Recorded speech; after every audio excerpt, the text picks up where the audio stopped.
Listo, estamos en Facebook. Muchas gracias, Javier.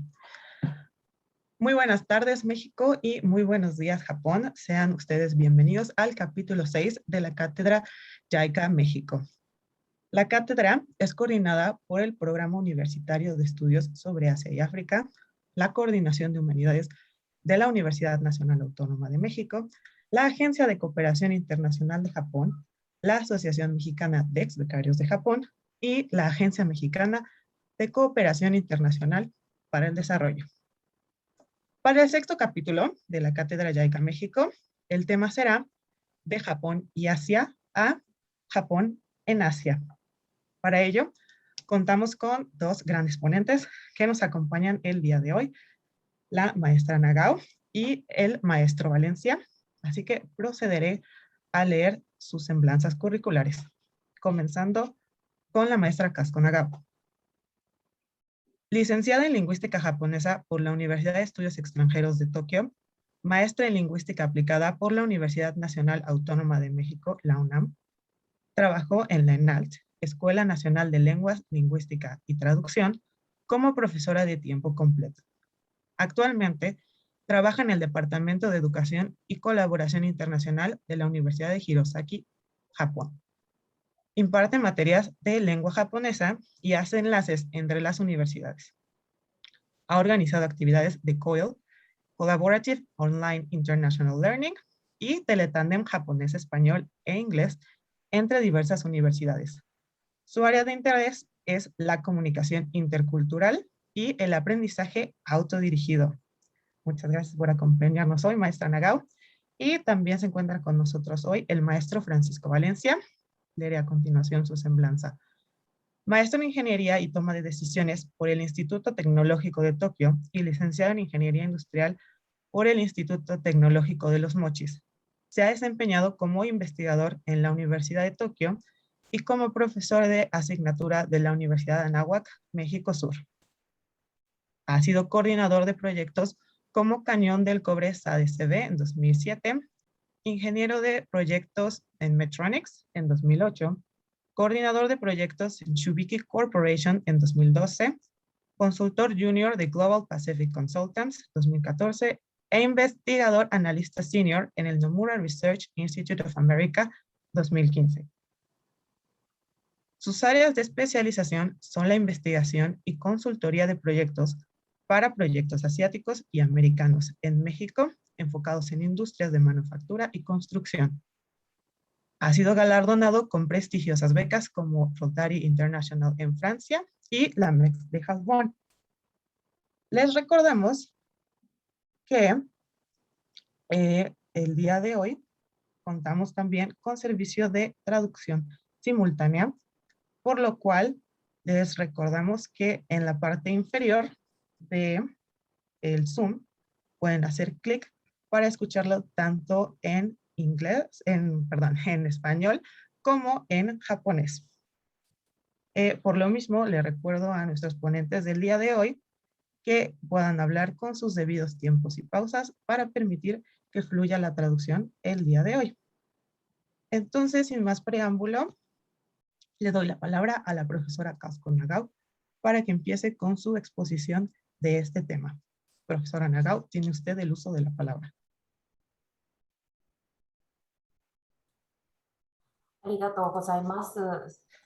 Muchas gracias.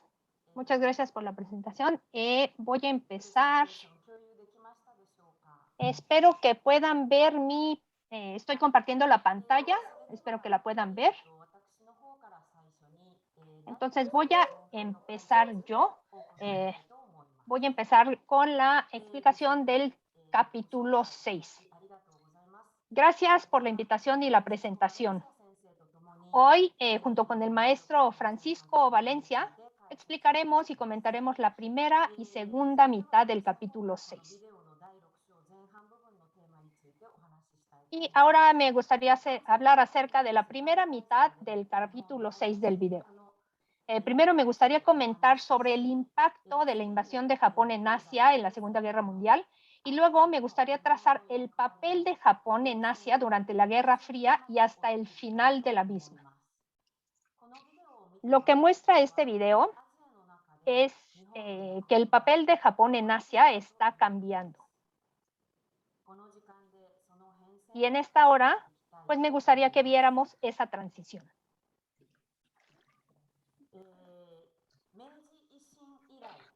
Desde la restauración Meiji, Japón intenta alcanzar y superar a Europa aprendiendo de su experiencia para formar un Estado moderno. Y aunque Japón ha conservado su cultura tradicional, ha construido sus cimientos imitando a Occidente en política, economía, defensa y educación.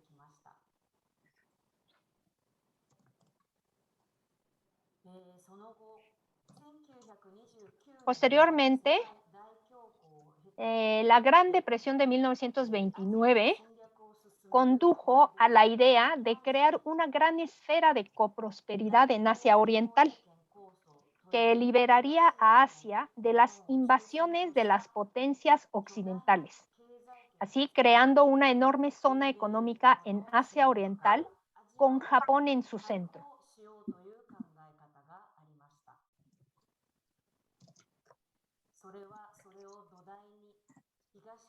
Japón utilizó esto como base para sus invasiones en el este y sudeste de Asia.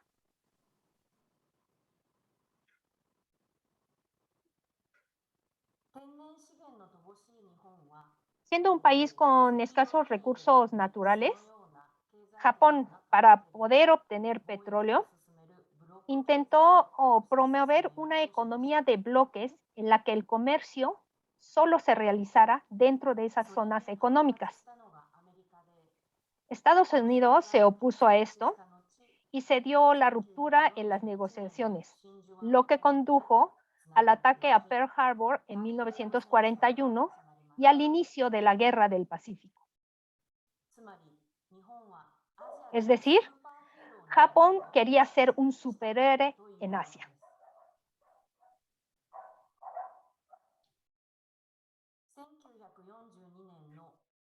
La derrota en la batalla de Midway en 1942 cortó las rutas de transporte con Japón y la posterior emisión masiva de moneda japonesa en la zona provocó el caos económico y la inflación en la economía local, poniendo en contra de los japoneses a las zonas que inicialmente les habían dado la bienvenida.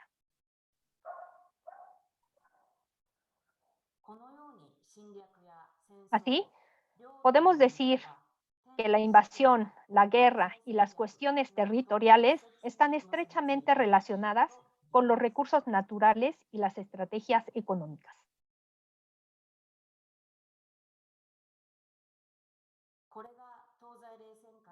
Esta es la principal tendencia en Asia durante la Guerra Fría.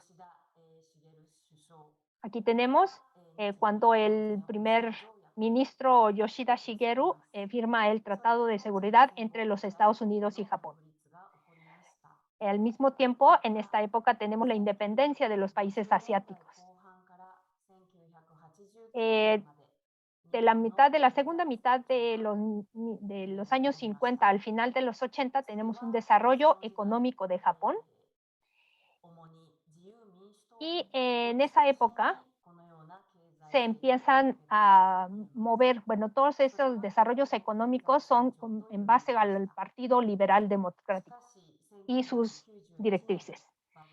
También se da un desarrollo económico, pero de alto rendimiento de Japón, pero en 1991 se da el colapso de la burbuja.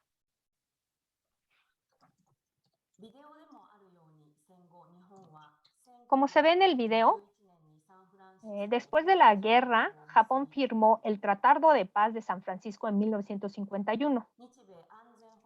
Y en virtud del Tratado de Seguridad entre Japón y Estados Unidos, Japón ha actuado como escudo de Estados Unidos para evitar que Asia se convirtiera al comunismo durante la Guerra Fría. Podría decirse que Estados Unidos ha sobrevivido la Guerra Fría utilizando a Japón como base estratégica tras sus victorias en guerras como la de Corea, la de Vietnam y la del Partido Comunista en China.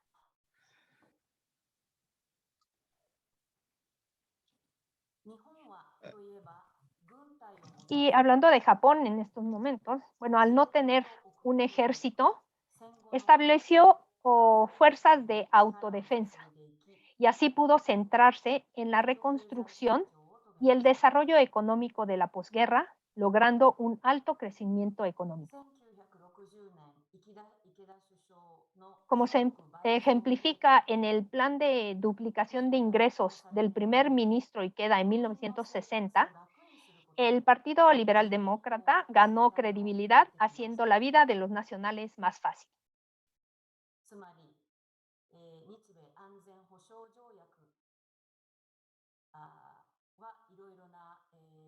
Por esto, bueno, decimos que tanto dentro de Japón, esta firma del Tratado de Paz que se firmó entre Estados Unidos, pues fue la base para que soportara todo este desarrollo económico.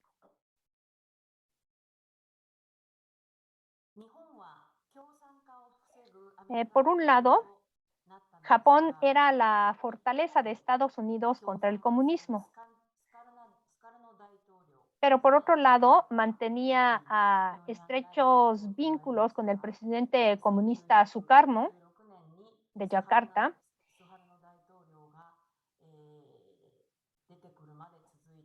y pues mantiene estas relaciones muy buenas con estos países. Mantiene estrechas relaciones con ellos y fue desde antes, desde que, bueno, Sukarno visitara a la Casa Imperial de Japón. Ellos tenían una relación espacial.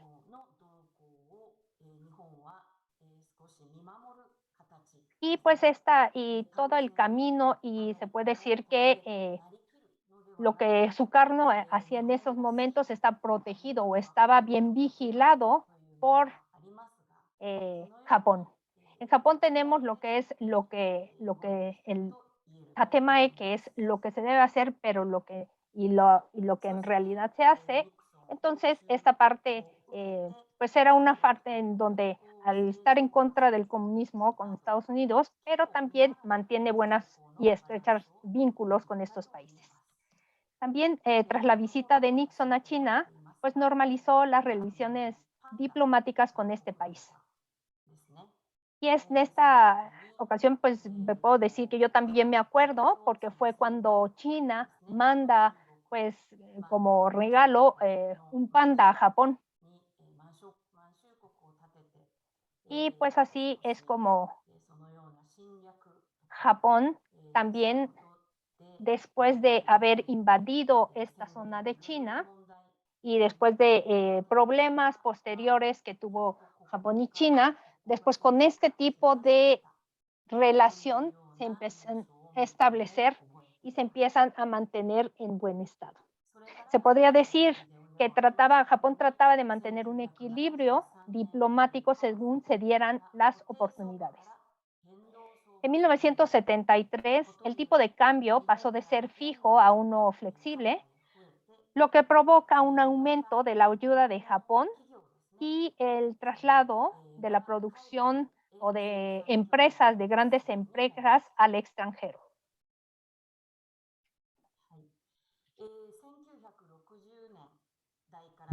Yo recuerdo que mi padre, que empezó a trabajar en una empresa en los años 60, solía viajar a Corea y a China para ampliar la cadena de suministro y medir la transferencia de tecnología. De este modo, pues China se convierte o se ha convertido en la fábrica del mundo y con su posterior desarrollo económico también se ha convertido en el mercado del mundo.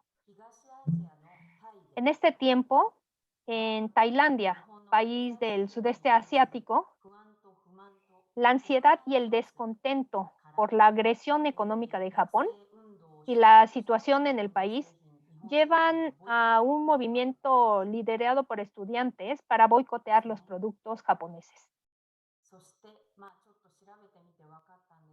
Y yo también investigué y así lo pude entender, pero en 1968 En este 68, bueno, en este año del 68, en todo el mundo se dan movimientos estudiantiles, ¿no? En Japón también se dieron.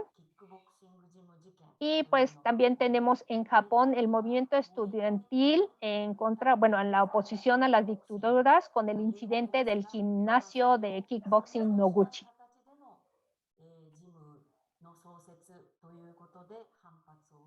Y pues este incidente pues fue pues no muy grande, pero sí bastante comentado en cuanto al año 68 junto con los movimientos estudiantiles. Es por eso que es muy importante empezar a comprender cómo se están dando las situaciones en esos años en el mundo y al interior del país.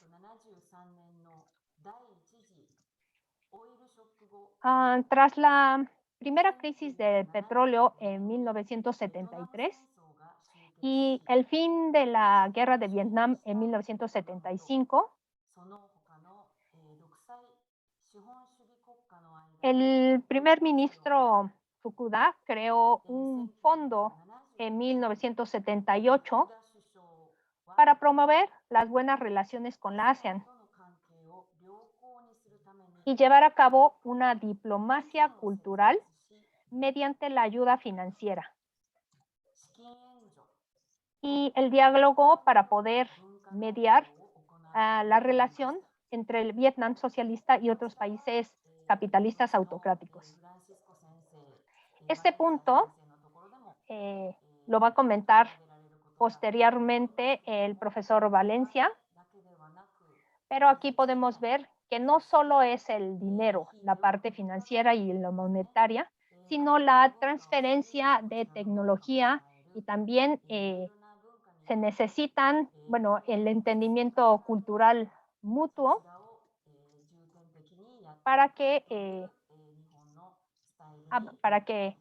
bueno, esa fue la idea para que Japón pudiera mantener las relaciones con otros países. De este modo, Japón se convierte en los años 70 y 80 en el número 1. Y así empieza a crear fricciones comerciales en Estados Unidos. Y también crea una burbuja económica a finales de los 80 y principios de los años 90.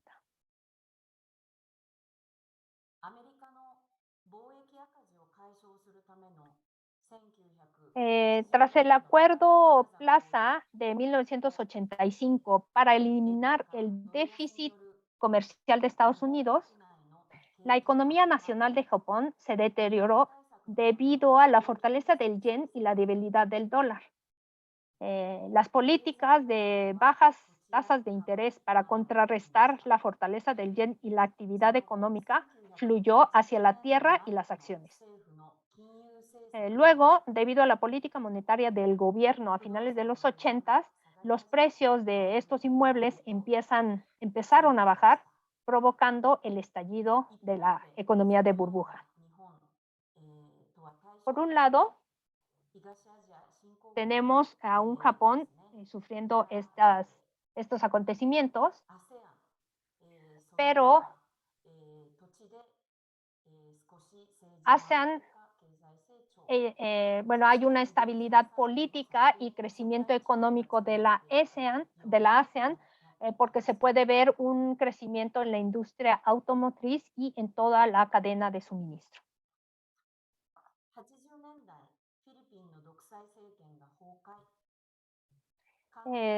Después tenemos el colapso de la dictadura de Filipinas, la democratización de Corea del Sur, Taiwán, Myanmar y China. En este incidente de la plaza de Tiananmen, yo estaba enseñando japonés a la gente de China. Y pues en ese momento pues yo pude observar cómo en los grupos de las clases muchos estudiantes estaban haciendo pues sus bolsas y sus ahorros, estaban pidiendo la cooperación de otros para poder reunir dinero y utilizarlo para el movimiento. También tenemos el colapso del muro de Berlín en Europa. Se da una unificación alemana y el colapso de la Unión Soviética.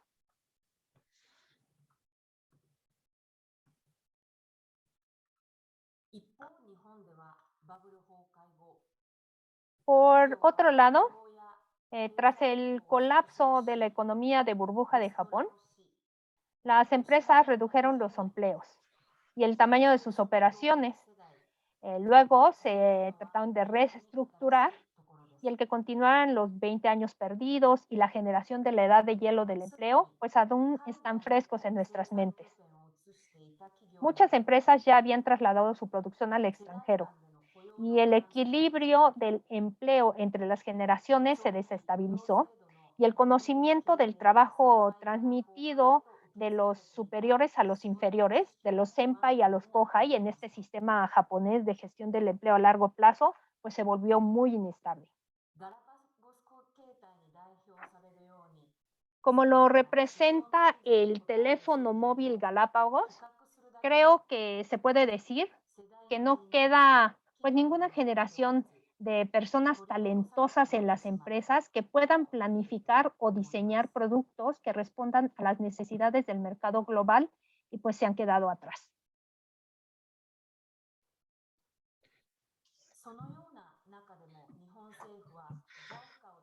Y bueno, creo que es justo decir que dentro de este ambiente, el gobierno japonés a través de JICA ha podido transferir mucha tecnología a países de todo el mundo. Se ha esforzado por compartir el conocimiento, el know-how para resolver problemas locales y así hacer la zona más habitable para las personas. ¿Cómo podría sobrevivir Japón junto con Asia y junto con el resto del mundo? Creo que primero debe seguir fabricando, debe seguir con el monozukuri, crear ideas a través del diálogo y vivir en una sociedad multigeneracional y multicultural.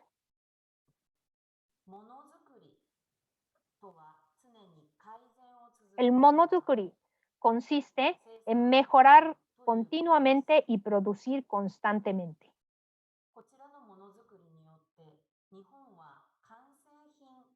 Y dependiendo, bueno, del monozukuri, el producto terminado en Japón, a comparación de todo el mundo, pues son productos terminados casi perfectos. Pero para hacer ese producto terminado, necesita tener una cadena de suministro de todo el mundo. Y pues ahí todavía vemos que hay muchos países, no solo del sudeste asiático, sino de todo el mundo, que tienen ese poder para poder fabricar muy buenos productos o partes de ese producto terminado. Siendo este mes el mes de los Objetivos de Desarrollo Sustentable, se han estado informando sobre las diversas iniciativas en las que se está trabajando. Entre ellas, por ejemplo, las películas de contacto para evitar la pérdida de alimentos y el apoyo a los refugiados en otros países mediante la reutilización de la ropa. Actualmente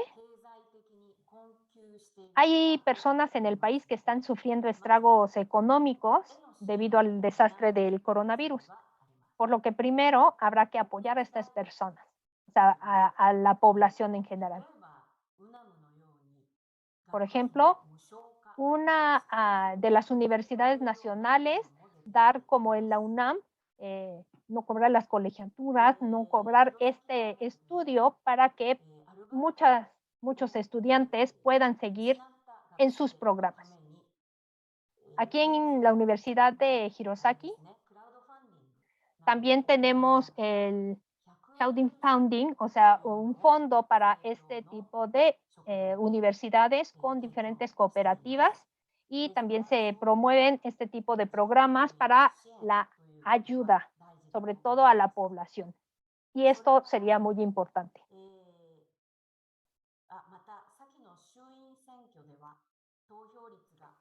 También, pues en las últimas elecciones de la Cámara Baja se dice que la participación fue la tercera más baja de la historia, pero el número de jóvenes políticamente activos en las redes sociales va en aumento, por lo que hay que idear formas, hay que verse ingenioso para orientar la política hacia las personas.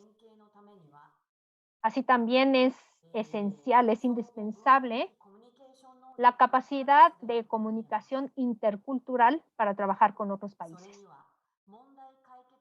Y para lograrlo, debemos fortalecer el aprendizaje basado en la resolución de problemas y dialogar con otros países para resolver juntos problemas sociales como el del calentamiento global.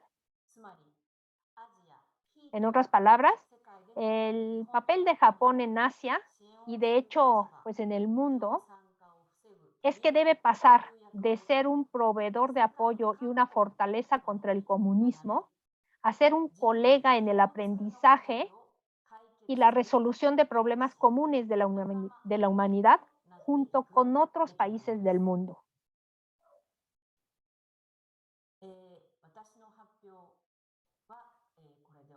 Y pues mi presentación con esto la doy por terminada. A continuación, el maestro Francisco Valencia explicará la segunda mitad del capítulo 6. Muchas gracias, profesora Casco Nagao, por su importante colaboración. Muy interesante todo lo que nos plantea. Entonces, sin más preámbulo, quisiera darle ahora la palabra al profesor Valencia, quien, por cierto, me faltó comentarles que funge como vicepresidente de la Asociación Mexicana de Exbecarios del Japón y como vicepresidente del Comité de Relaciones Públicas de la Cámara Japonesa de Comercio e Industria de México. Entonces, sin más preámbulo, profesor Valencia, tiene usted el uso de la palabra. Muchísimas gracias, María José. Muy bien. Espero que compartan en pantalla completa. Agradezco sobre todo primeramente la amable invitación al PUEA y a JICA para participar en esta cátedra, y también agradezco a la maestra Nagao, con quien fue fácil colaborar para enriquecer nuestra conversación. Empecemos, por favor, para la siguiente página. Y para empezar, me gustaría considerar esta línea del tiempo para comprender el camino de Japón desde una contención a la globalización y de vuelta a lo que yo consideraría una globalización. Además de su visión regional progresivamente desde el este asiático hacia el sudeste asiático y hacia el resto de Asia-Pacífico y la ruta del Indo-Pacífico. Aquí me permito señalar y resumir, como lo pueden ver, desde la mitad de los años 80 hacia la actualidad, dividido también por los mandos de los primeros ministros y las eras imperiales. Me voy a permitir señalar y resumir algunos puntos importantes mencionados en el video del capítulo 6 de Japón y Asia a Japón en Asia, a través de su visión geopolítica y económica derivada después de la década de los 80. Asimismo, también voy a hacer énfasis en algunos aspectos socioeconómicos que no necesariamente fueron mencionados en el video, pero que enriquecen esta conversación. El primer cambio importante de la contención a la globalización para Japón lo marca el acuerdo del Plaza, que ya fue mencionado anteriormente, entre Japón y Alemania Occidental, donde se permitió pues, la apreciación de las divisas en 1985, marcando así el inicio del traslado de Japón y de muchas de sus bases de producción industrial a la región de Asia. La inversión extranjera directa desde 1985 a 1990 se quintuplicó, se condujo a crear cadenas de suministro regional especializadas en el sudeste asiático, especialmente las ramas industriales automotriz y electrónica. Fue gracias al esfuerzo de miembros de la región del Consejo de Cooperación Económica del Pacífico, o el PEC, que se establece en 1899 el Foro de Cooperación Económica de Asia-Pacífico, la APEC. Asimismo, Japón se convierte en el referente en la inversión de desarrollo de infraestructura en el sudeste asiático a través de la expansión de la asistencia oficial para el desarrollo, Quiero mencionar que aquí el Nomura Research Institute jugó un papel también muy importante, primeramente en los años 60 y 70 desde Japón, en la asesoría para el soft landing de muchísimas empresas que se establecieron en ASEAN, tal como lo mencionó la maestra Nagao. Y después de los 90, muchísimos de los temas ya se enfocaron también a seguir asistiendo en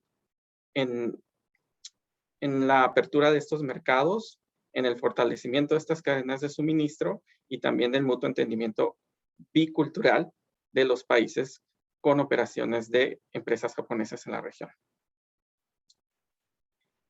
Hacia 1990, pues con el fin de la Guerra Fría, que ASEAN se expande y hace que el sudeste asiático pues esté más unido que nunca. En este caso estoy mencionando que nos referimos a Brunei, Vietnam, Laos, Myanmar y Camboya, sumándose a Tailandia, Malasia, Singapur, Indonesia y las Filipinas. Aunque con esto los japoneses creyeron que el desarrollo continuaría desde las nuevas economías industrializadas de Asia, se unieron también China, Corea del Sur y Japón en la cumbre ASEAN +3. Sin embargo, no todo fue así. Se vino el reviente de la burbuja financiera e inmobiliaria a principios de los 90 y hasta la segunda mitad de los 90 la crisis asiática, que puso en jaque también a las cadenas de suministro japonés y las inversiones japonesas disminuían también en la región. Los japoneses consideraron que la crisis era una crisis de liquidez, una especie de corrida bancaria, aunque se hizo un intento por mejorarlo, la situación con la nueva iniciativa de Miyazawa, no fueron los resultados favorables que el gobierno japonés buscaba. Así se marca la época de los 90, pero llega la década de los 2000 y inicia el auge económico de China. Y también la diversificación de las relaciones comerciales de Japón a través de acuerdos de asociación económica con países de Asia-Pacífico y de otras regiones. Cabe destacar que en el 2005 es el año donde se marca el declive de la población general del Japón y que continúa siendo una inminente amenaza de la demanda del sector económicamente productivo del país. Volviendo al inicio de la década del 2000, el Producto Interno Bruto de la economía de China era solo una cuarta parte del de Japón. Y 10 años después, hasta la década, lo supera. No obstante, en el 2002, Japón inicia y entra en vigor con su primer acuerdo de asociación económica bilateral con Singapur. Estas buenas prácticas se explotan y se duplican y se replican más bien hacia otros países. Y es hacia 2005 donde se lleva a cabo también la cumbre ASEAN +6, esta vez considerando a la India, Australia y Nueva Zelanda. Los fuertes vínculos de cooperación económica desatados por esta última cumbre con el bloque y la experiencia del acuerdo de asociación económica con Singapur, pues nos desató otros acuerdos con diversos países de la región y de la cuenca del Asia-Pacífico. En orden, estos son México, Malasia, las Filipinas, Chile, Tailandia, Brunei, Indonesia, entre 2005 y 2007. Y en el 2008, Japón se fortalece aún más con un acuerdo de asociación económica con ASEAN y Japón, que finalmente deriva un último acuerdo de asociación económica bilateral con Vietnam. Llegamos al fin de esta década y es cuando nos encontramos que China supera el Producto Interno Bruto del de Japón. La década del 2010 se ve marcada por el terremoto y el tsunami del 2011, la crisis de Fukushima, la crisis nuclear de Fukushima, la implementación de las políticas económicas del primer ministro Shinzo Abe, Abenomics, la entrada en vigor del TPAT o el CPTPP, la cumbre del G20, la firma del RCEP, la realización de los Juegos Olímpicos y Paralímpicos de verano en medio de una pandemia del COVID-19, todos estos durante la constante amenaza del auge económico chino y los conflictos del mar de China Meridional, que ha puesto también en peligro las rutas de comercio Indo-Pacífico y las soberanías territoriales de los países afectados. Esta década comienza con 2 nuevos acuerdos de asociación económica con la India y Perú. Pero también Japón sufre el gran terremoto y el tsunami del 2011, como ya lo mencioné, que fueron seguidos por los accidentes nucleares de Fukushima. Esto afectó muchísimo la confianza de la atmósfera internacional hacia Japón por el mal manejo de la crisis nuclear de Fukushima. A finales de ese año, aún así, se lleva a cabo la cumbre ASEAN con países invitados por primera vez, los Estados Unidos de América y Rusia. A principios de 2012 se establece un acuerdo de inversión trilateral entre Japón, China y Corea del Sur, que representó un paso a su pacto de libre comercio para frenar la turbulencia económica mundial y para impulsar el crecimiento económico del este asiático. Cabe mencionar que Corea del Sur tuvo en su momento un acuerdo de asociación económica con Japón, pero este se paró. Asimismo, en este año, en el 2012, Japón se vuelve también observador de la Alianza del Pacífico entre México, Colombia, Perú y Chile del otro lado de la cuenca del Pacífico. Surgen 2 iniciativas en Japón. Una de ellas es el CIP, que es lo que se le conoce en español como el Programa de Promoción de la Innovación Cross-Ministerial, que busca promover la innovación a través del desarrollo científico y tecnológico dentro de Japón. La segunda es el esfuerzo de reactivar las industrias de consumo y turismo a través de Cool Japan, una estrategia de marca para diseminar lo atractivo de Japón hacia el resto del mundo.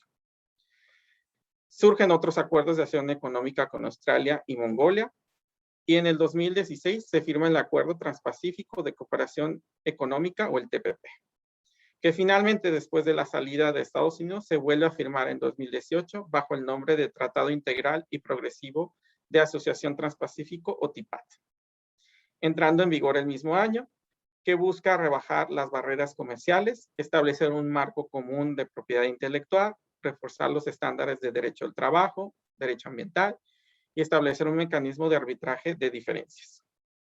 En 2019, Japón es sede de la cumbre del G20, y en 2020, aún en pandemia, se firma de manera virtual la Asociación Económica Integral entre los países de ASEAN más 5, excluyendo a la India. En este caso, estamos hablando que existe ya un acuerdo firmado con China directamente. Incluye estados con los productos internos brutos muy diversos.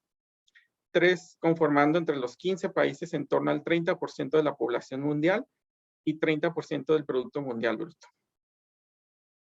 Aún existen acuerdos de asociación económica en negociación con Turquía y Colombia, además de un tratado de libre comercio con Corea del Sur. Sigamos en la siguiente, por favor.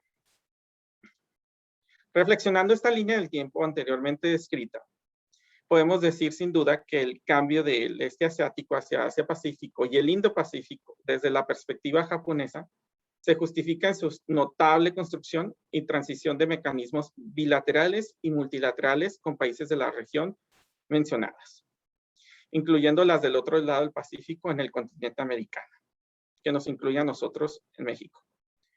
Más allá de esto, en 2019 se hizo una revisión de la estrategia de crecimiento de la economía japonesa en 3 principales fundamentos que son la realización de la sociedad 5.0, la implementación de reformas estructurales a los sistemas de seguridad social y el fortalecimiento de medidas regionales para el desarrollo ante el declive de la población japonesa. Es aquí donde vemos a Japón con sus esfuerzos de llevar la globalización hacia adentro, en una globalización. Sin embargo, existen aún barreras culturales e ideológicas que impiden que Japón, por ejemplo, sea uno de los países pioneros en el desarrollo de ecosistemas de innovación y startups, en comparación con Europa o en Estados Unidos. Aclaro, Japón tiene la tecnología y el conocimiento para hacerlo, pero le cuesta construir canales de colaboración con otros países o reinvertirse en base a buenas prácticas de otros. Aquí marco algunos de los objetivos en rojo donde yo creo que hay que enfocar mayores recursos y en azul donde personalmente sí veo un progreso y una dirección establecida. En tanto a la sociedad 5.0 veo debilidades en cuanto a los servicios públicos inteligentes y los ecosistemas de innovación que ya había mencionado. Pero ya existe un buen avance en los temas de desarrollo de recursos humanos y participación de profesionales altamente capacitados o calificados, y el crecimiento de mercados globales que está prácticamente justificado con los acuerdos de asociación económica diversos que posee Japón. En cuanto a las reformas de seguridad social, veo debilidades en los ascensos de los profesionales de media carrera y contratación de expertos, y la diversificación de los estilos de trabajos flexibles, aunque se han visto un poco presionados por el trabajo en casa a partir de que sucede la pandemia. Pero hay un avance significativo en la oportunidad de empleos hasta la edad de los 70 años para mantener activos a este sector de la sociedad, y también en el tema de prevención de enfermedades y cuidados especiales de enfermería. Para el fortalecimiento regional veo algunos áreas de oportunidad en el mantenimiento de la infraestructura de las pequeñas comunidades y la introducción de políticas de competitividad para los pequeños pueblos. Hay ciertamente avances en la revitalización de algunas comunidades con alto declive de población, y también hay grandes esfuerzos para la agricultura, la silvicultura, pesquerías, turismo, deporte, cultura y artes, que también se están alejando un poco del proteccionismo que existía anteriormente. Siguiente, por favor. Hago la pregunta después de esto. ¿Cómo entonces Japón podrá mantener sus equilibrios entre sus objetivos al interior y el exterior del país? Desde el Nomura Research Institute, públicamente hace un mes o menos de un mes, se han expuesto 6 expectativas sobre las políticas económicas del primer ministro Kishida.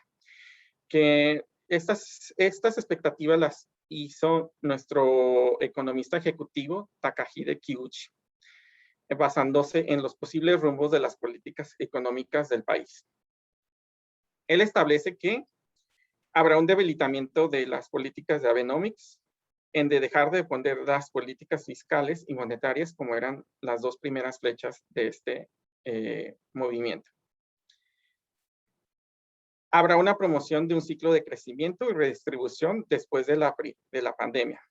Abogacía por los presupuestos suplementarios para cubrir solamente necesidades de sectores e individuos afectados por la pandemia, no con el mismo modelo anterior del pasado primer ministro Abe. Regresarle la autonomía en política monetaria al Banco de Japón.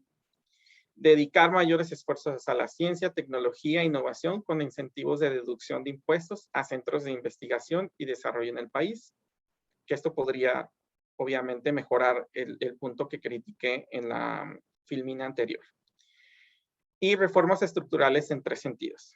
La digitalización del sector privado, que ya está ocurriendo de una manera más progresiva a partir de la pandemia.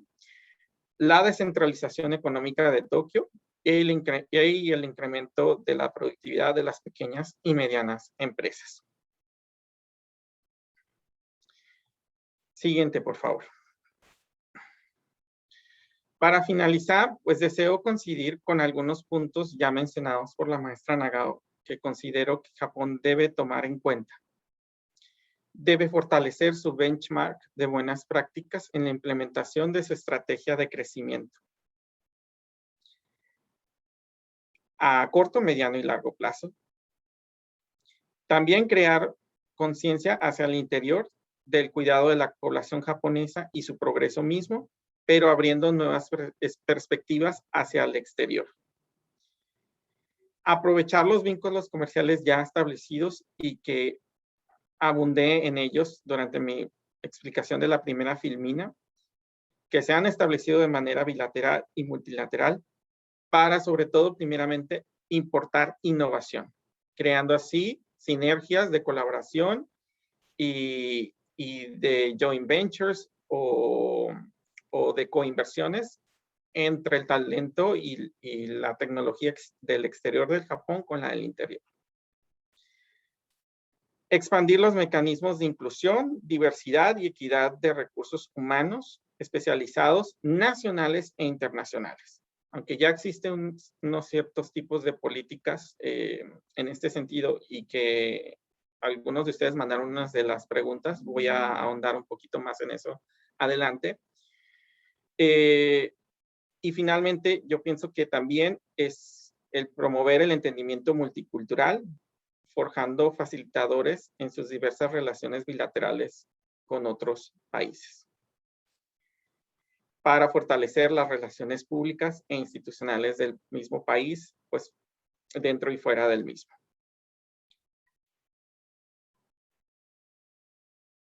Y esta sería la parte de mi participación. Muchísimas gracias.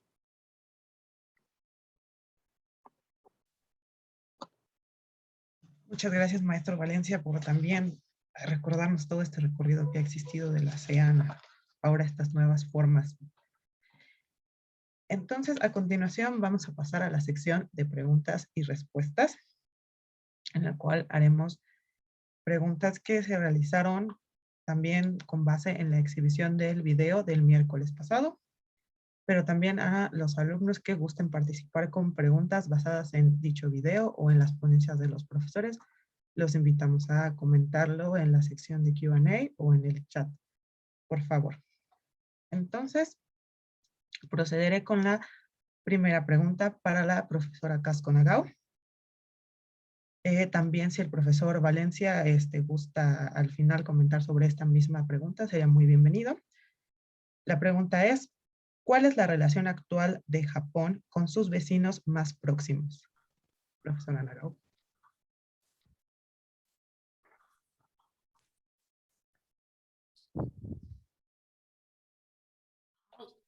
Sí, gracias. Sí, muchas gracias por preguntas. En cuanto a esta pregunta, se tiene que ver mucho la política y seguridad nacional y también culturas y puntos socioeconómicos. En cuanto a la seguridad nacional,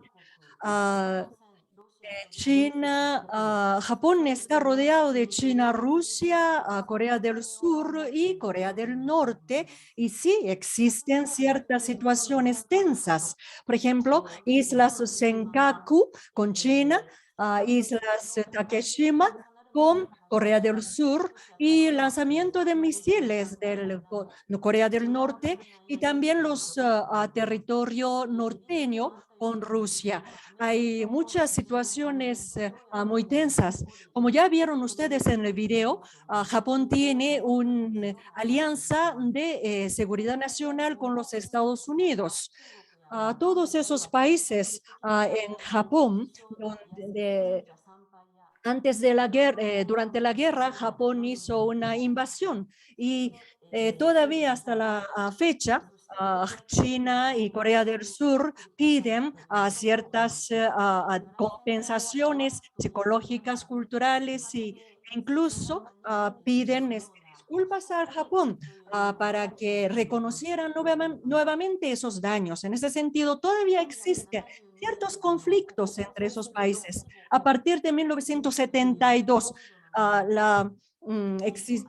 se normalizó, regularizó la relación diplomática y a partir de eso ha ofrecido Japón muchas medidas generosas hacia China, de medidas económicas y ayudas. Sin embargo, a partir de 90 y 2000, China cambió su política y empezó a invadir el territorio acuático japonés, mandando los barcos de guardacosta china. Cada vez el gobierno japonés también responde solicitando, reclamando su salida. Poco a poco, o desde la situación muy amigable entre ambos países, ha cambiado hacia unas tensiones. Antes, por una cierta generosidad económica de parte de Japón, tenía cierto entendimiento entre los dos países de tolerar algunas cosas tensas. Sin embargo, ahora ya se aferran ambos países a los principios. Actualmente, China rebasó la potencia económica de Japón. Japón, en vez de enfrentarse solo contra este país, está tratando de aprovechar una gran relación con otros países de ASEAN y de otros países pacíficos, con aplicar, digamos, cierta fuerza política hacia ese país como región.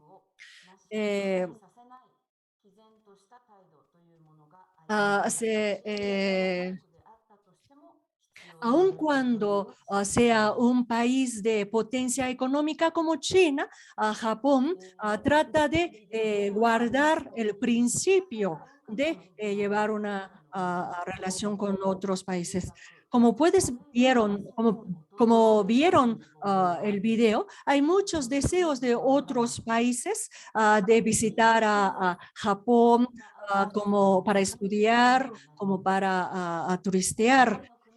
Por ejemplo, en Corea, algunos actores y cantantes importantes de coreanos están muy bien aceptados en Japón. Y aun cuando hay cierta manifestación política boicoteando los productos japoneses fuera de Japón, pero después de un cierto tiempo, esas personas coreanas empiezan a extrañar los productos japoneses y desean visitar a Japón. Es algo ambiguo de sentimiento, de querer y no querer, o volver a querer. Justamente como existe una distancia muy cercana con los países vecinos, por eso generan ese tipo de sentimientos ambiguo o ambivalencia. Y de cualquier forma, todavía no creo que haya llegado a una solución exhaustiva a nivel político o diplomático entre esos países y Japón, por lo que es muy importante promover una relación social amistosa a nivel de ciudadanos. Resumiendo, en ASEAN deberíamos de Japón aplicar una estrategia muy inteligente y para promover el desarrollo o tanto económico como social de toda la región de ASEAN. Gracias. Muchas gracias, profesora Nagao. Profesor Valencia, ¿gusta añadir algo a esta pregunta? Simplemente me gustaría agregar que tal como se dijo en el video, Japón tiene una posición donde ellos saben exactamente que no tienen la capacidad y los recursos para competir directamente con China en sus propias estrategias de establecer alianzas, ¿no? Entonces, aquí yo sí hago énfasis que Japón debería enfocarse en esas alianzas que ya tiene bien cimentadas con los países de ASEAN. Obviamente, como ya lo mencionó la maestra Nagao, pues se establecen ciertos tipos de respuestas o algunas situaciones, pues se esquiva la respuesta también en cuanto a las invasiones territoriales marítimas y todo esto, o la posición que está tomando actualmente Estados Unidos de América en la protección y la seguridad, salvaguardar la seguridad de la zona, y que pone también en riesgo por lo que ha ocurrido recientemente con Afganistán, y al saber que si Estados Unidos ya se retiró de un país, podría pasar esto también y abrir un paso pues, a otro tipo de amenazas, ¿no? Entonces yo, a sabiendas que Japón lo tiene muy claro, pienso que lo más importante es fortalecer esto, y pienso que una de las mejores jugadas que ha tenido Japón es no solamente involucrarse tanto en la firma y en la entrada de vigor del TPAD, sino también entrar en juego en el RCEP, ¿no? Donde en ambos creo que lleva muchísima experiencia y bagaje de buenas prácticas de lo que el país ha ido acumulando en términos de comercio exterior y colaboración internacional a través de los distintos acuerdos de cooperación económica. Muchas gracias, profesor Valencia. Entonces, ahora la siguiente pregunta es para usted. Dice, se ha dicho que Japón trabaja en el futuro y en medida de eso, ¿en qué etapa están de este plan de crecimiento? Bueno, yo los invitaría a todos que es importante que analicemos la última publicación del seguimiento del plan de crecimiento de Japón que se publicó en junio de 2019, aún con el primer ministro Shinzo Abe, que hasta donde tengo entendimiento no ha habido cambios ni durante la transición del primer ministro Suga. Si bien recuerdan, en mi presentación hablé de tres ejes actuales que giran en torno, ¿no? La realización de la sociedad 5.0, las reformas de seguridad social y el fortalecimiento regional. Me gustaría ahondar un poquito más en lo que respecta a la sociedad 5.0. Creo que hay avances dentro del crecimiento de los mercados globales de Japón, mismo que se ve reflejado por la continua construcción de mecanismos de comercio a través de los diferentes acuerdos de asociación económica establecidos desde 2022 con Singapur y bueno, y recientemente los multilaterales que acabo de mencionar como el TIPAD y el RCEP. Además del desarrollo de recursos humanos y participación de profesionales altamente capacitados. De este último, por un lado, a nivel educativo superior, el gobierno del Japón estableció la iniciativa de universidades superglobales, o que creo que en japonés le dicen Super Global Daigaku Soseishin, con una primera fase de 2009 a 2014 llamada el programa de Global 30, que a mí personalmente me tocó mucho escuchar sobre esto durante mi estancia en la Universidad de Tokio y el Instituto Tecnológico de Tokio, y una segunda etapa de incremento del número de estudiantes extranjeros de 300, para llegar a 300,000 de estos en 2020, y creo que son dos temas que se lograron, ¿no? Y por lo menos tener 10 universidades japonesas en los top 100 de los rankings globales de las universidades alrededor del mundo. Fue gracias al programa de Global 30 que en 2012 también se reinventó el mismo programa para fomentar la colaboración internacional con el sudeste asiático. En el 2014 el gobierno de Japón seleccionó 37 universidades que serían subsidiadas, dividiéndolas en dos grupos, aquellas que abonan en el liderazgo de la educación superior y la investigación misma, y aquellas que abonan en el liderazgo de la globalización de la sociedad japonesa. También, entre otros temas, se han hecho cambios para que extranjeros profesionalmente altamente calificados puedan alcanzar la residencia permanente en base a un programa de puntajes, y que bueno, que puedo decir que esto lo he visto reflejado ya en algunos colegas mexicanos y extranjeros que yo conozco.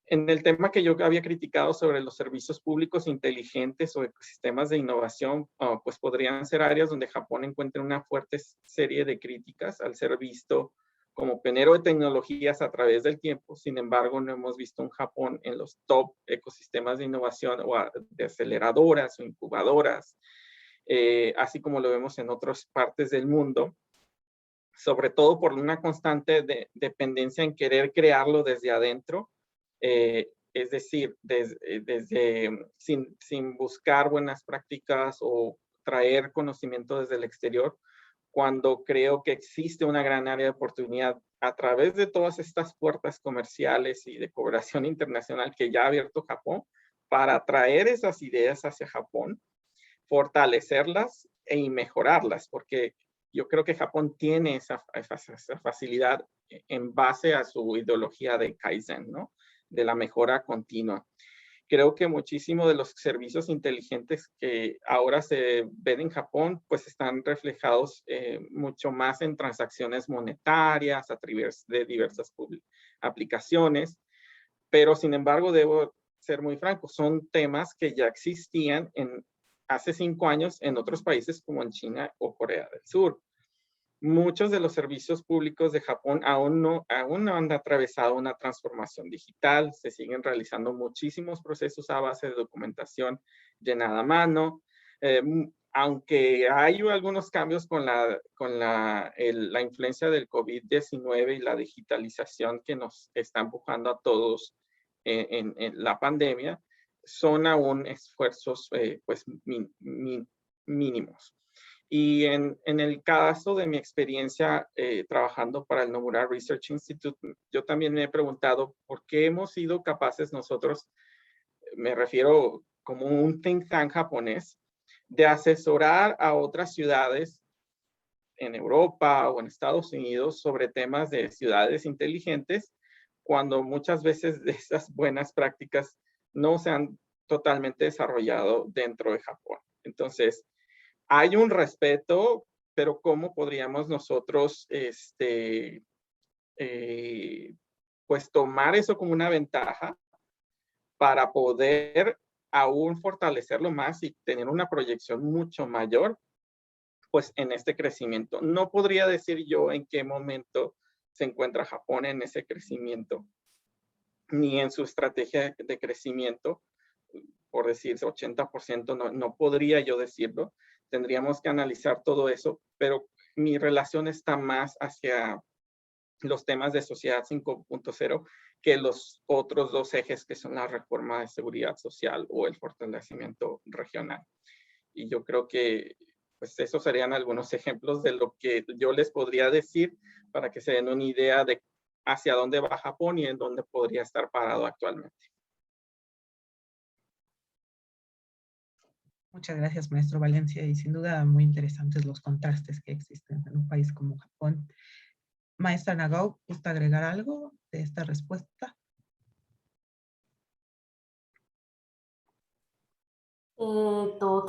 Pues sí, gracias por invitarme.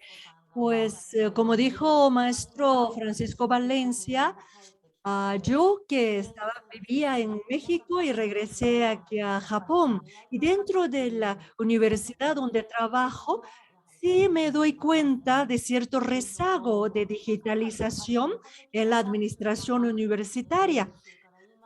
De acuerdo con las prácticas culturales y sociales, para tomar una decisión final, se tiene que tomar el consenso muy amplio a nivel de todas las personas participantes. Existe un proceso largo de toma de decisión. Ahí cada nivel van autorizando.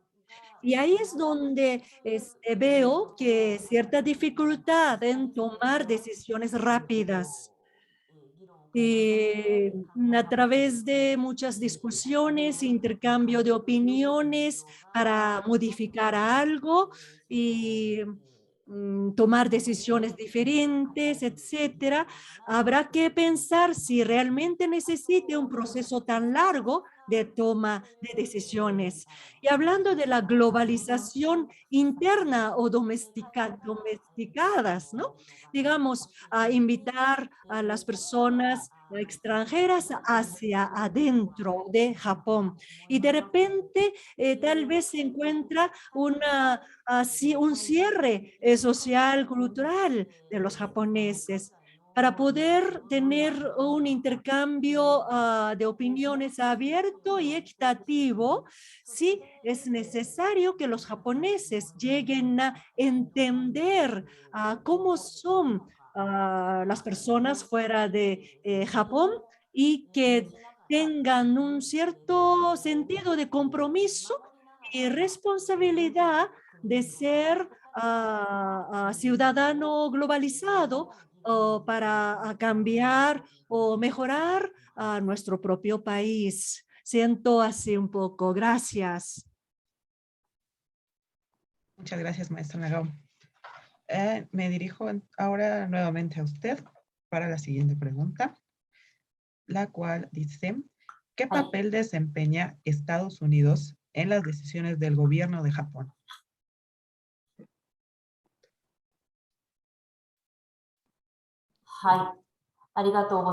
Muchas gracias por pregunta. Es una pregunta un poco difícil, sobre todo para mí, que sea adecuada para responder. Pues primero, la seguridad nacional, el Tratado de Seguridad Nacional que tenemos con los Estados Unidos, aún después de la Guerra Fría, antes, entre los dos países, tenemos un lineamiento, un tipo de guía que específicamente determina la forma de colaboración entre los dos países, respondiendo a cada situación que se presente en el mundo. En ese sentido, tal vez los Estados Unidos tiene una gran influencia. Por ejemplo, en cuanto al terrorismo o lucha contra el terrorismo, a nuestra Fuerza Nacional de Defensa colaboró para proteger a las vidas civiles de esos lugares.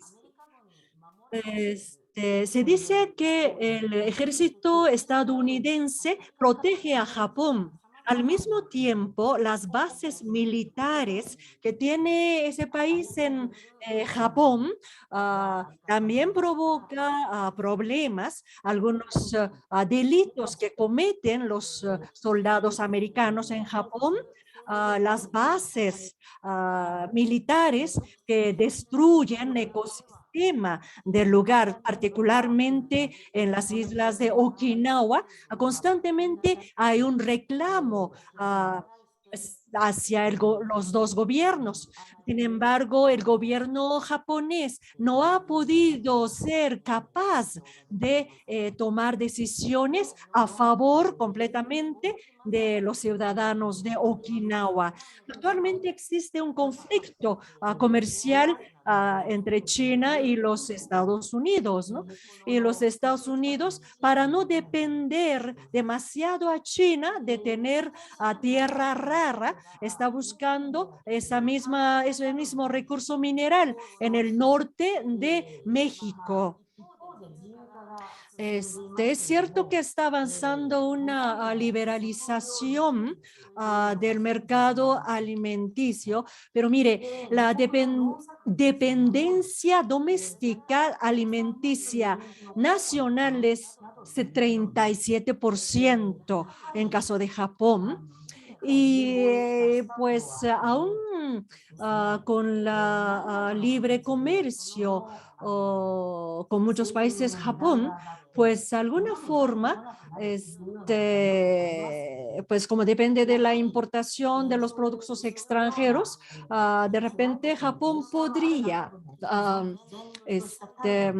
sufrir la alza de precios de productos alimenticios. Entonces, ante cierta presión de otros países extranjeros de abrir completamente el mercado japonés, esta es mi opinión personal, aun cuando haya esa presión, yo creo que Japón debe tener una fuerte capacidad de negociar con los extranjeros para poder tener una seguridad nacional en términos de seguridad alimenticia, en vez de tener que importar todos los alimentos afuera de Japón, incluso desde muy lejos. Además, los alimentos un poco contaminados, deberíamos de fortalecer nuestra capacidad de producir alimentos. Bueno, resumiendo, también comentó el maestro Francisco Valencia que a veces la influencia de los Estados Unidos de repente incrementa por la relación de los dos mandatarios de los dos estados, de repente por la relación personal de los mandatarios, de repente pues empieza a tener mayor influencia de Estados Unidos sobre Japón a veces, ¿no? Tenemos que ir vigilando eso también. Gracias, es todo de mi parte. Muchas gracias, profesora Nagaos. Muchos aspectos, sin duda, ahí relacionados. Profesor Valencia, ¿gusta añadir alguna cuestión a esta pregunta? Prácticamente, no soy especialista en temas de seguridad internacional, pero hablaría desde la experiencia, pues dialogando y viviendo en Japón y de las perspectivas que yo escuchaba viviendo allá y que sigo escuchando, ¿no? Al respecto. Creo que en alguna vez entendí mucho más el concepto de esta ambivalencia ante la influencia de Estados Unidos en una visita que tuve a Sasebo, en la prefectura de Nagasaki, donde hay una base militar, y también pues cuando tuve la oportunidad de visitar Okinawa. Y es impresionante que hay un orgullo nacional de no deseo tener esta influencia de Estados Unidos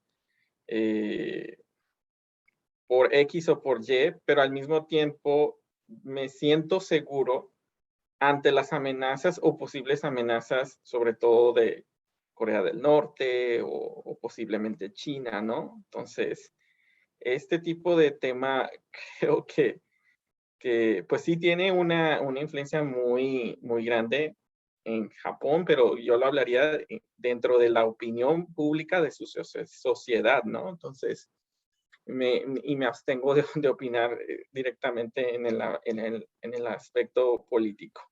Gracias. Claro, muchas gracias. Se percibe de muchas formas. Entonces, a continuación me dirijo a usted, profesor Valencia, nuevamente para la siguiente pregunta, que dice, ¿qué papel desempeñó el MITI, Ministerio de Comercio Internacional e Industria del Japón, por sus siglas en inglés, en el desarrollo industrial de Japón? Muy bien, pues el MITI, o lo que antes era el Ministerio de Comercio Exterior o Comercio Internacional e Industria de Japón, se creó a finales de la década de los 40 como un esfuerzo precisamente para establecer lineamientos, canales de comunicación para enfrentar muchos temas como la inflación de la posguerra, pero también proveer al gobierno una guía hacia el liderazgo y la asistencia para la restauración industrial de Japón, pues que incluía no solamente la visión de reestructurar Japón industrialmente dentro, pero también buscar las formas de traer esas tecnologías desde fuera, ¿no? El MITI promovió de una manera mucho más fuerte las políticas de protección industrial doméstica contra competidores extranjeros en la década de los 50 y 60, lo cual yo lo veo como una buena práctica que permitió a Japón desarrollar su propia buena práctica dentro del país, generar sus productos de alta calidad y generar sus estándares de producción y demás. Pero tras finalizar estas décadas y hacia la década de 1980, fue el organismo que precisamente también apoyó en establecer los mecanismos para la apertura de mercados, o sea, promociones de importación de productos y suministros que venían sobre todo de los países de ASEAN y que fue algo que ya mencionamos durante la presentación. Aunque debo decir que de acuerdo a los estudios disponibles, esto también causó un gran debate a nivel político, económico y social, donde se hacían pues estas preguntas, ¿cómo esta apertura de mercados podría aportar para seguir promoviendo el crecimiento de la industria interna de Japón? Algunos de los otros eventos que podría decir que se remarcaron como importantes en el desempeño del MITI son la liberalización de las importaciones de vehículos terminados en la última mitad de la década de 1960, las negociaciones que se establecieron entre la industria americana y japonesa a nivel textil, así como las diferentes reformas para el control de diversos contaminantes de la industria. MITI fue parte del mecanismo facilitador entre el interior y el exterior de Japón para conformar estas cadenas de suministro en ASEAN, que se llevaron a cabo de la década de los 70 y al inicio de los 80 como el principal productor, y llevaron a Japón a ser el principal productor automotriz en el mundo en esa misma década. MITI formó parte del acuerdo del Plaza, empujó a Japón a incorporarse a la Organización Mundial del Comercio en la mitad de la década de los 90, de adaptar el protocolo de Kioto hasta llegar a 2001, donde se reorganiza pues el gabinete japonés, se reconfiguran los ministerios hasta ser dos entidades, siendo el MITI absorbido o reorganizado hacia el METI, lo que ahora conocemos como el Ministerio de Economía, Comercio e Industria del Japón.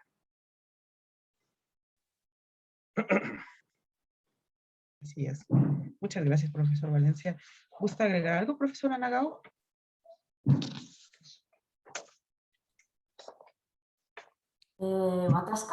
Pues no creo que haya algo más que agregar, pues ya que no soy nada de experta en este tema. Gracias. Claro, muchas gracias. La siguiente pregunta es para ambos ponentes. Quien guste contestarla primero. Es la siguiente. El apoyo que está realizando Japón a comunidades de japoneses o descendencia japonesa en otros países ha tenido impacto en la economía japonesa o existe un plan a largo plazo para estos japoneses desplazados y así abrir nichos de oportunidad de fortalecimiento que aporten o apoyen a la economía de Japón o Asia? Entonces, no sé si la profesora Nagao gustará iniciar con esta pregunta.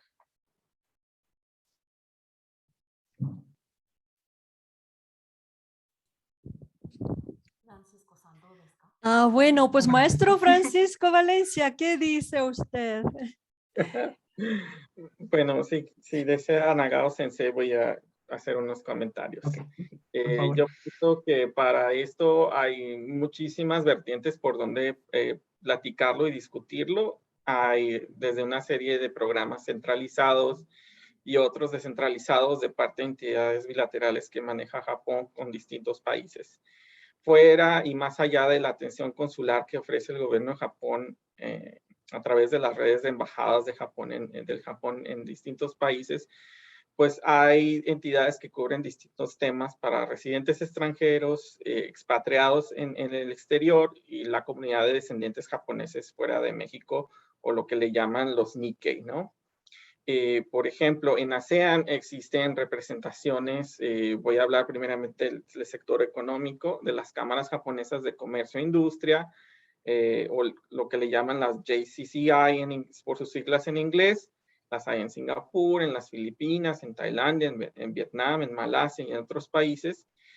Contaré que por experiencia propia de nuestra compañía, el Nomura Research Institute Singapore y su filial en Manila, mis compañeros en las Filipinas han colaborado directamente con la Cámara Japonesa de Comercio e Industria de aquel país para temas de adaptación cultural, de inmersión social, inclusive elaborado estudios de sumersión para entender el contexto legal del trabajo en las Filipinas.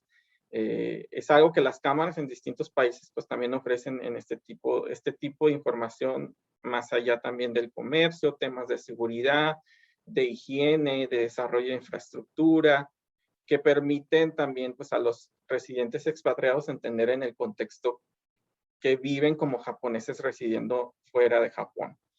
Además, también existen oficinas representativas de JETRO, la misma Agencia de Cooperación Internacional de Japón, JICA, o Fundación Japón. Todas estas ayudan a visualizar distintos tipos de temas de apoyo, no solamente a estas comunidades, pero también para expandir el conocimiento de Japón hacia otros países. Y hablando un poquito más de la comunidad de descendientes, aunque no soy descendiente, soy muy cercano a muchos de ellos. Pues también en distintos países ellos se conforman como parte del esqueleto de las relaciones bilaterales y de la diplomacia cultural que mantiene Japón con nuestros países.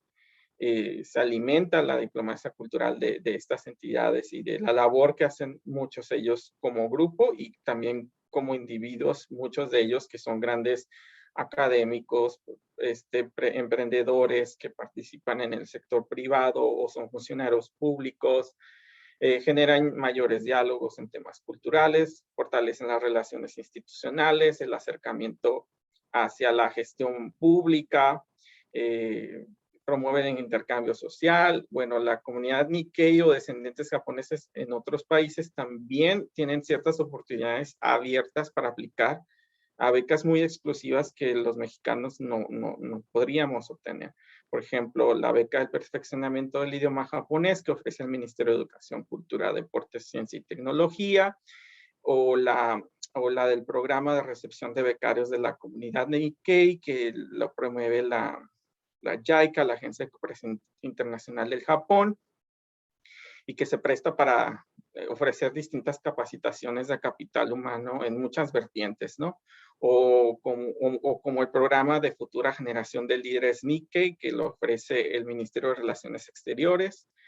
Y bueno, existen otros programas que también existen, que ofrecen más bien certificados de elegibilidad para residir en Japón a descendientes de segunda y tercera generación, que ya lo maneja directamente la Agencia de Servicios Migratorios de Japón, que es la ISA, por sus siglas en inglés. Y pues bueno, son muchísimos rasgos en los que se apoya no solamente a informar a la comunidad de expatriados japoneses residentes en el exterior, pero también a seguir construyendo fuentes de relación con la comunidad de descendientes. Y pienso que pues hay algunos organismos o canales más que a lo mejor estoy olvidando, pero que quizás la maestra Nagao me puede recordar. Muchas gracias, maestra Valencia. Y de hecho, hoy publicamos en las redes del PUEA una convocatoria de JICA para jóvenes Nikkei, justamente hablando de este tema, por si gustan revisarla cuando termine nuestro capítulo. Profesora Nagao, ¿gusta agregar algo sobre esta cuestión?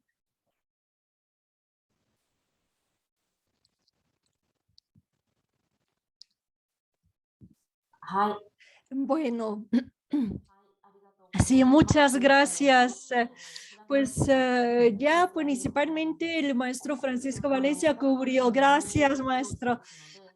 Mi especialidad es la educación del idioma japonés. Desde ese punto de vista, como ya se mencionó, los programas de JICA, JICA, los adultos que ya no son de la edad de estudiantes, pero los adultos participan. Uno de mis antiguos estudiantes tuvo una beca sobre la calidad de los productos y esa persona aprendió sobre los reglamentos y puntos de cuidado en cuanto a la calidad de productos y dio asesoría a las empresas mexicanas para que pudieran exportar sus productos hacia Japón, ¿no? Eso es una evidencia de que los participantes de las becas pudieron promover el comercio entre los dos países. Y hablando de la fundación japonesa, también se basa en transmitir culturas y sociedad, conocimientos sociales y los programas de formar los docentes del idioma japonés.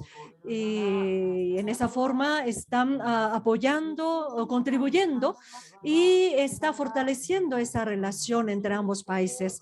En cuanto a las sociedades de descendientes japoneses, cuando pasa muchas generaciones, a veces ha sido difícil de mantener el idioma japonés en esos hogares. Hace un poco de tiempo, esos descendientes japoneses sintieron un choque cultural y de identidad cuando primera vez visitaban al país de sus abuelos o de sus padres. Y cuando ahí es donde también estamos viendo mucho para identificar cuáles son los puntos que son heredados en los hogares de descendientes fuera de Japón y cuáles son los puntos no heredados en esos hogares. Conociendo esas cosas, tendríamos que dar atención a la parte blanda a través de mecanismos y crear sistemas, introduciendo esos puntos de vista hacia la educación del idioma japonés, sin limitarnos únicamente a la enseñanza del idioma netamente. Gracias. Muy interesante, muchas gracias, maestra Nagao, y la importancia de conjuntar no solo el idioma, sino también la cultura. Entonces, quisiera seguir con una pregunta de nuestro público, que en esta ocasión va dirigida más particularmente al profesor Valencia, la cual dice: ¿cómo podría Japón fortalecer los lazos con México para la creación de una sociedad 5.0? Bueno, el tema de la sociedad 5.0 es un tema un poco conocido porque es un concepto más labrado desde la parte de Japón, pero ya se ha presentado en México a través de la participación, de la última participación de la Cumbre de Rectores México-Japón, donde se presentó el concepto hacia las universidades mexicanas de cómo desarrollar esto. Y creo que una de las iniciativas que también está ocurriendo por parte del sector privado lo lleva a cabo el Comité de Innovación y de Startups de la Cámara Japonesa de Comercio e Industria de México, quienes están estudiando pues los ecosistemas de innovación en México y donde vemos pues una serie, sí, de fortalezas, pero también una gran serie de debilidades por una codependencia muchísimo más de seguir las prácticas de Estados Unidos y todo lo que nos llega desde Silicon Valley. Y bueno, una de las principales también razones por las que hay que forjar eso es porque hay una latente necesidad e interés también de las empresas establecidas en México de origen japonés en buscar soluciones, servicios y herramientas ofrecidas por este tipo de ecosistemas o startups que podrían resolver pues precisamente problemas que ellos están teniendo, no sé, en temas de gestión de riesgos de las cadenas de suministro o de localización del producto para poder atender una demanda también latente de cubrir cierto porcentaje de producción en la región del TEMEC, etcétera, etcétera. Entonces, se están haciendo esos pasos y yo creo que podría ser un buen camino para decir, vamos hacia el fortalecimiento de esto, pero tenemos que también nosotros entender hacia dónde va el concepto de sociedad 5.0 antes de empezar a proyectarnos, porque todavía estamos en un proceso de transición de la industria 4.0 en México. Entonces, estamos unos pasos atrás de Japón, bueno, unos cuantos pasos antes de Japón. Muchas gracias, profesor Valencia. ¿Gusta añadir algo, profesora Nagao?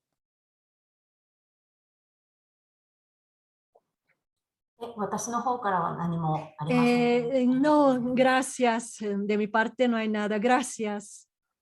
De acuerdo. Entonces, esta pregunta está dirigida particularmente a la profesora Casco, la cual dice lo siguiente: más allá de los resentimientos posguerra, ¿existen diferencias notables culturales y sociales en países socios asiáticos de Japón? ¿O bien existen concordancias en ideologías que Japón puede potenciar para afianzar su economía?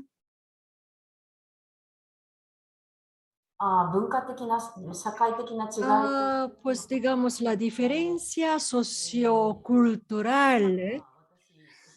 En este momento, en esta universidad de Hirosaki, estoy enseñando el idioma japonés a los estudiantes de diferentes países del Asia. La diferencia sí la siento cuando se trata de una diferencia en comunicación, en forma de comunicación. Cuando estamos haciendo una teletandem clases, por ejemplo, está incrementando los estudiantes asiáticos que hablan fluidamente el idioma japonés. Sin embargo, la forma de comunicarse japonés es un poco diferente, ya que la forma de comunicación entre los japoneses no es muy directa. Entonces, en una clase, un estudiante chino primero dice, hasta cierto punto agresivamente dice, no, no es cierto en japonés. Eso no es una forma muy similar entre los japoneses. Y una relación entre estudiantes y los maestros, en general los estudiantes asiáticos respetan mucho a los maestros. Entonces, no pregunta mucho a mí. En ese sentido, extraño mucho a los estudiantes mexicanos que con mucha libertad, con respeto, pero libremente preguntaban mucho, ¿no? Pues muchas gracias. Muchas gracias, maestra Nagao. Y si son estudiantes de la ENAL, de la Mediateca, y tienen la oportunidad de unirse a un teletándem, no lo piensen, es una gran experiencia. Profesor Valencia, ¿algo que guste añadir a esta pregunta? No, adelante. No, de acuerdo. Pues, no sé si tengamos tiempo para una pregunta más. Yo puedo quedarme unos 5 minutos más. O si gusta, ya nada más la última pregunta de que creo que se quedó esta duda al aire para usted, profesor Valencia, de a qué se refiere con el concepto de ciudades inteligentes. De acuerdo, el concepto de ciudades inteligentes es cómo uno establece servicios, soluciones que sean sustentables dentro de una demanda o de urbanización, ¿no? Entonces, cómo en medio de la infraestructura urbana podemos incluir, no sé, fuentes de creación de energía a partir de paneles solares, creación de energía a través de la agua pluvial, generación y conectividad 5G o crear transportes, ¿cómo se dice? Self-driven, que sean autónomos, autos o trenes, metros, ¿qué más? Tecnologías de isolación para edificios y evitar el uso frecuente de calefactores o de aires acondicionados, que pues todo lo que pueda hacer también abono a emitir menos CO2, ¿no? Al ambiente. Y bueno, Japón ha hecho mucho en sugerir este tipo de energías hacia otros países. También las implementa en su país, pero al final de cuentas, para México estamos un poquito lejos de este concepto, ¿no?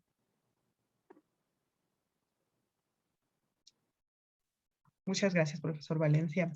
Y pues ya con el tiempo encima, lamentablemente nos quedamos con algunas preguntas, pero con esto concluiría el capítulo 6 de la Cátedra de JICA.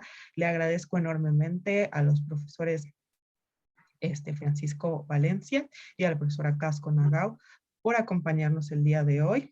También muchísimas gracias a nuestro servicio de traducción, a intérprete Saki, a todos los involucrados, que sin ellos no sería posible escuchar todo lo que nos comentan nuestros ponentes.